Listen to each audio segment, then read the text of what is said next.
তো আমি একটা ভিডিও ছেড়েছিলাম, ওতে একজন বলছিল যে আমার লেভেল 118 না কত বললো,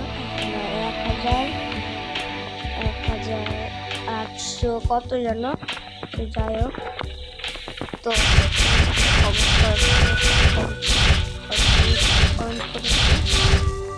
তো বলেছে যে আমি তোমার সাহায্য করতে পারি। তো এইভাবে ভিডিওটা তুলে এডিট করে ফেলেছি। কালকে আমি 3 লক করে ফেলেছি, আজকে এইটা আনলক করলাম।